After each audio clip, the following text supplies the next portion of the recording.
In this module, we will see some of the applications where we use net change theorem. हमने net change theorem देखा कि हमारे पास जो है वो अगर कोई इस तरह की कर्व है और ऐसा इंटरवल है जिसमें कुछ पार्ट एक्स एक्सिस से ऊपर और कुछ नीचे आ जाता है, तो हम जो उस पे नेट चेंज थ्योरम लगाते हैं और उसमें जो हम जो एरिया है वो कैलकुलेट करते हैं।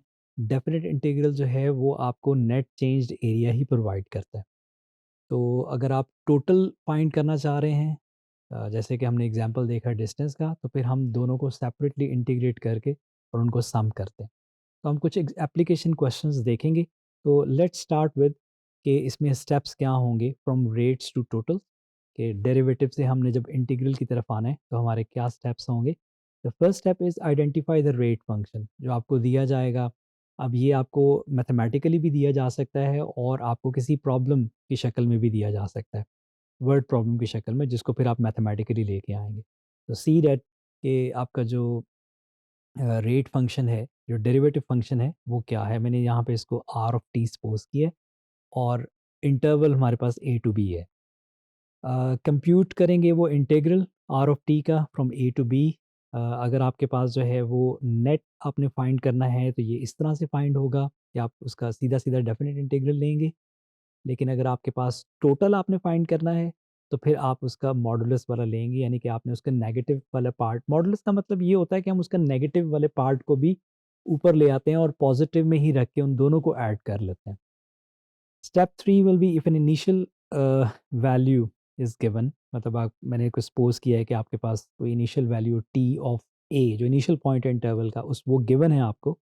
तो फिर आप जो है वो जो नेट चेंज फॉर्म थी आपने पढ़ी, आप उसको डायरेक्टली भी यूज़ कर सकते हैं सेकंड उसके ऊपर टी ऑफ बी निकालने के लिए। T of B equals to t of A plus A to B R of t d T.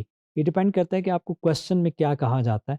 अगर आपके पास इंटरवल ऐसा है कि जिसकी स्टार्टिंग, जिसका जो इनिशियल वैल्यू है, जिसका जो लेफ्ट वाला पार्ट है इंटरवल का, उस पे भी आपको वैल्यू दी गई है, तो फिर आप डायरेक्टली ये फॉर्मूला भी यूज़ करके बी पे इवैल्यूएट कर सकते हैं। तो it will depend on the question that you will simply integrate that और you have to use this net change form.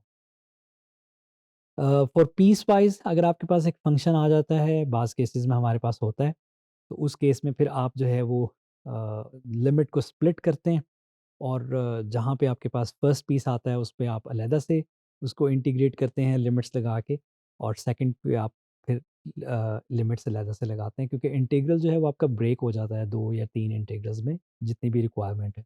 Will see an example of that and you will understand it for further. Example 1, if a motor in a generator is started at t equals to 0 and the generator consumes fuel at the rate of 6.02 t squared, 6 minus 0.2 T square litres per hour. अच्छा, अब ये rate of change है जो आपको दिया गया। How much fuel is used in the first 2 hours. तो आपको फर्स्ट 2 आवर्स में टोटल फ्यूल कितना यूज़ हुआ वो पता करना है। तो हमारे पास रेट ऑफ चेंज यहाँ पे है, तो हम इसको स्टार्ट करते हैं। फ्यूल यूज़्ड क्या आ जाएगा कि आप वो जो फंक्शन है आपके पास रेट ऑफ चेंज का, उसको आप वापस इंटीग्रेट कर लें। तो हमने उसको इंटीग्रेट किया 6 minus 0.2 t squared and you will take an integral. अब आपने एंटी डेरिवेटिव निकालना है, 6 का जो एंटी डेरिवेटिव है वो 6t हो जाएगा और माइनस 0.2 कांस्टेंट, और टी स्क्वायर का डेरिवेटिव टी क्यूब्ड बाय 3 आ जाएगा। और आप 0.2 और जो अपॉन में 3 है उसको सिंप्लीफाई करेंगे तो हमारे पास टी स्क्वायर्ड ओवर 15 आ जाता है। ये मैंने थोड़ा सा नंबर्स को सिंप्लीफाई किया है। लिमिट्स आ गई 0 to 2 and now you will put the limits. First you will put upper limit, जहाँ पे भी आपके पास वेरिएबल है टी, उसमें टी इक्वल्स टू 2 पुट करें, और माइनस जहाँ पे भी आपके पास टी है फिर 0 पुट करें। Simplify the numbers and you get 11.47 litres. तो ये कंजम्पशन हुई है इन द फर्स्ट 2 आवर्स। एक और एग्जांपल देखते हैं। Asim is travelling in his ice boat with the speed से वी ऑफ टी। वो ट्रैवल कर रहा है आइस बोट में और उसकी जो स्पीड है बोट की वो वी ऑफ टी है। अच्छा, जब हम ओपन किसी जगह पे ट्रैवल कर रहे होते हैं या किसी बोट पे ट्रैवल कर रहे होते हैं, तो विंड की जो स्पीड है वो भी मैटर करती है, कि वो अगेंस्ट है आपके मोशन के या आपके मोशन की तरफ ही है जिस तरफ आप मूव कर रहे हैं, कितने टाइम्स है, वगैरह, वगैरह।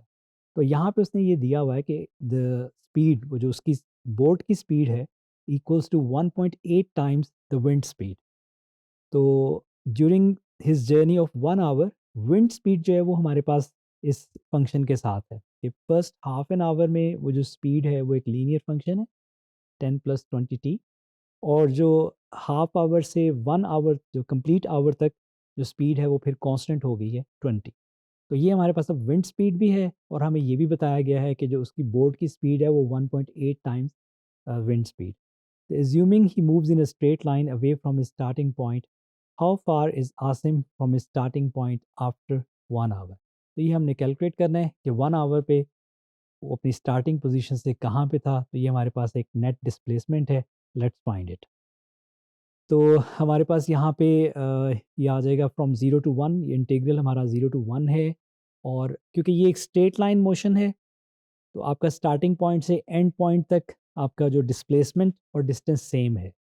तो यहाँ पे आपके पास 0 to 1 वी ऑफ टी, लेकिन जो वी ऑफ टी था वो हमारे पास था 1.8 टाइम्स विंड स्पीड। तो हमने पुट कर लिया 1.8 टाइम्स डब्ल्यू टी। अच्छा, अब डब्ल्यू टी जो है वो हमारे पास 1.8 कांस्टेंट है, उसको आप बाहर ले आएँ, इंटीग्रल अप्लाई होगा डब्ल्यू ऑफ टी पे। डब्ल्यू ऑफ टी में दो, क्योंकि पीस वाइज फंक्शन था, दो वैल्यूज़ थी। 0 to 0.5 में हमारे पास वैल्यू है 10 प्लस 20t, और 0.5 से लेके 1 तक जो हमारे पास वैल्यू थी वो 20। तो ये पीस वाइज फंक्शन में हमने इंटीग्रल को भी ब्रेक कर लिया उन दो पीसेस में, and now you integrate it. तो 10 का इंटीग्रल 10t, 20 का integral 20 times T squared by 2, और वो मैंने 2 से थोड़ा सिंप्लीफाई किया है। इसी तरह ही जो सिर्फ 20 है राइट साइड पे, जो सेकंड टर्म, उसका इंटीग्रल 20t आ जाएगा।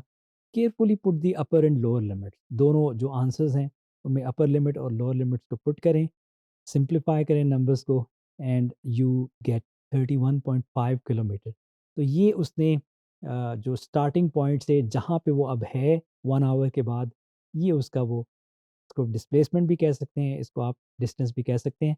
तो ये सेम है, क्योंकि वो एक ही स्ट्रेट लाइन में उसने एक जगह से लेके एक जगह तक पहुंचा है। तो ये दोनों सेम है, क्योंकि डिस्प्लेसमेंट जो है ये आपके स्टार्टिंग पॉइंट से एंड पॉइंट तक का शॉर्टेस्ट डिस्टेंस होता है, और जो डिस्टेंस है वो आपने टोटल डिस्टेंस जितना कवर किया होता है।